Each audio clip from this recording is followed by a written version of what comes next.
because some of the quotes I've already seen floating around TikTok, they're just so freaking beautiful. If someone ever said those kind of lines to me, I would literally faint on the spot, like not even kidding. Hey guys, this is Angie, welcome back to my channel. I wanted to do a book haul today because I am the proud owner of quite a few physical books now. I don't think you can see, but there's like a little bookshelf. It's very small. I have a little cutesy bookshelf. I just wanted to do like a little book haul to show you guys what I have. So starting with number one, I bought this. I did a whole reading vlog of me reading A Christmas Carol for the first time. I think it's very pretty. It's got illustrations inside. It's absolutely beautiful. I just hope the next time I read it, I do a better job of annotating it because I legit just underlined one line. Yeah, I wish I could like annotate and give it to someone like I really like and have them see my thoughts, and just it would be so cool. Oh my gosh, please DM me if you want to do that. I'll try to make it so pretty for you. Like I'll make it worth your while. And then the second book that I have on here is very popular on TikTok, The Song of Achilles. I actually wanted to read Circe, but for some reason I ended up DNFing that, and I'm so sad because I was really prepared mentally to freaking love the shit out of that book. But I don't know, maybe it just wasn't the right time for me to pick it up, but I still intend on picking it up maybe sometime later this year. I do intend on reading this because I ran into this edit on Instagram of someone putting the lyrics from Cardigan. You know the lyrics that go, "You drew stars around my scars, but now I'm bleeding." They did a little edit of that and like the characters from The Song of Achilles, and I just thought that was so beautiful and so heartbreaking. And this just seems like a very heartbreaking book, and things like young love and fate and destiny. I really like the setting too, so I'm actually gonna give this a shot, and I'm gonna also try to annotate at the same time because some of the quotes I've already seen floating around TikTok, they're just so freaking beautiful. If someone ever said those kind of lines to me, I would literally faint on the spot, like not even kidding. I have another blue book here, Malibu Rising. I've actually read this before and I freaking loved it. Taylor Jenkins Reid is just, she is such a talented writer, and yeah, you can hear the freaking ducks outside my house. I can't help them, okay? They're not paid actors, they just show up and then ruin my video. They know exactly when I sit to film. Annoying. So yeah, Malibu Rising, it's about intergenerational trauma. It's so many things at once. It's at the heart of it, I feel like it's about family. So I started reading this book, I didn't really understand how much I love that aspect that delves into family and interpersonal relationships. This is one of my absolute favorites by Taylor Jenkins Reid. The fourth book that I have is also by Taylor Jenkins Reid. It's The Seven Husbands of Evelyn Hugo. Now I've already read this and I absolutely loved it. I remember it being 2 a.m. just like crying my eyes out. If you know which part of the book. It's got old Hollywood vibes. Like it's just a good time. So definitely recommend reading this. Okay, book number 5. This was my first read of 2023. It's Better Than the Movies by Lynn Painter. I loved it. I loved it so much. It's like enemies to lovers, but absolute perfection.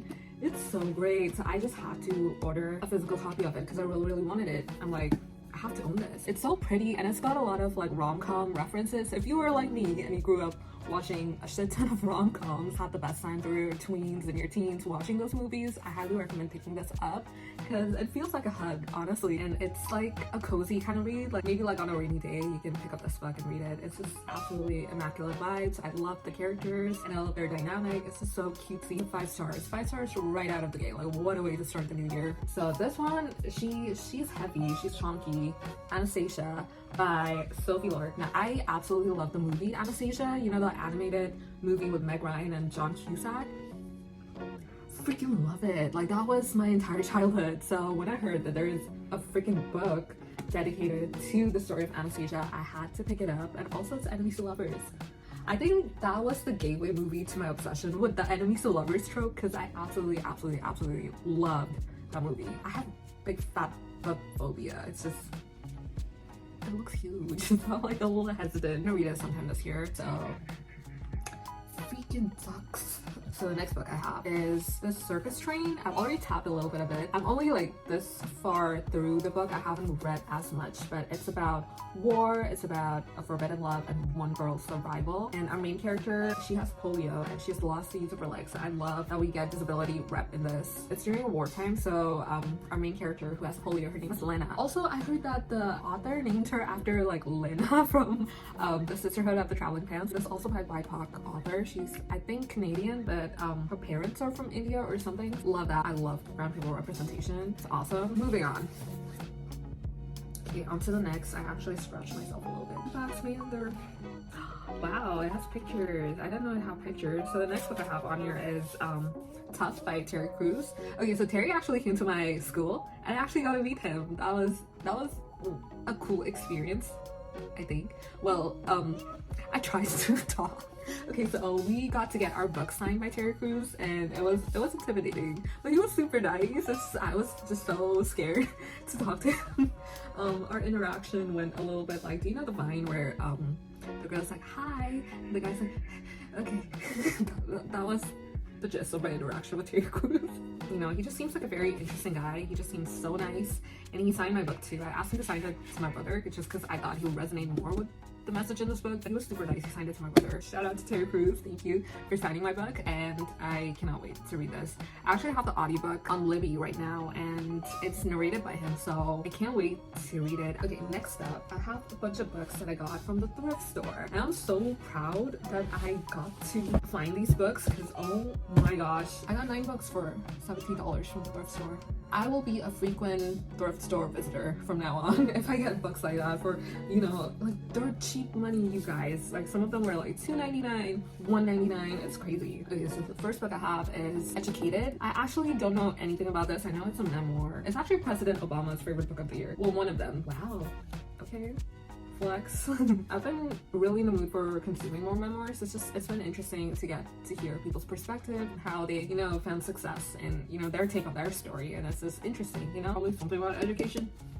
I don't know, but I will find out. Okay, next book that I found at the thrift store was Rebecca. I've been wanting to read it just because I've actually read The Hacienda, and people say that's like a combination of Mexican Gothic and Rebecca. And I've heard of the movie Rebecca, the one with, what's her name? She played Cinderella, Lily James, and I've heard that that's not a great movie, but I definitely want to read the book. People say the book is amazing. I've actually been braving into the horror genre, which is like definitely not my cup of tea, but you know, I'm definitely looking to diversify my reading taste, so I'm down to read it. All right, the next one, this is more of like a Christmas slash like a winter time read. Like this would be a good book to pick up during November and December, and this was actually on my reading list, and I wanted to buy it off Amazon, but I just never got around to it, and I found it at the thrift store, and I'm like, oh my gosh, this is awesome. So this Let Us Know by John Green, and it's by a bunch of other authors too. But I've seen the movie, and I thought the movie was pretty cute. I know a lot of people don't like it, but I thought it was a good time. These are about 3 holiday romances. I like a holiday romance. I feel like the holidays are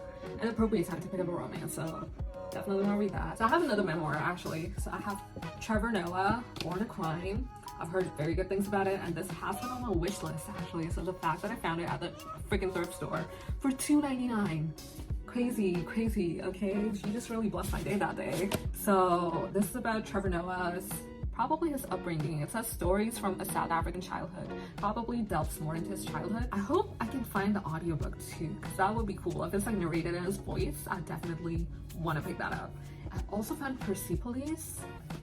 I found both books. I found the first one and the second one. Probably the same person like dropped them off at the thrift store, but this is like a comic? I think it's a comic, but I don't think that's, or like a graphic novel. I don't know what the right terminology is for describing the book, but I usually shy away from these kind of books because they have like illustrations, which are cool, but for me they're a little distracting. So usually I shy away from these, but you know, 2 of them at the same spot, they were just calling my name, and I'm like, you guys are going home with me. The last book, this was actually the first thing I found at the thrift store. It's In His Kiss by Julia Quinn. This is Hyacinth's book from the Bridgerton series. I've read it already, but it just seemed cool that I could own a physical copy of it. I'm actually planning on rereading the entire series before season 3 drops, so this is cool that I get to have a physical copy, because the way I consume the books is I didn't read, I listened to the audiobooks, and the same 2 people narrate all of the audiobooks, so they like bleed into each other and they all feel similar. So I feel like if I get the physical copy and I read them by myself, I'll be able to distinguish between the characters a little better. And maybe my reading experience was a little tainted the first time around because I just flat out gave every single book 3 stars.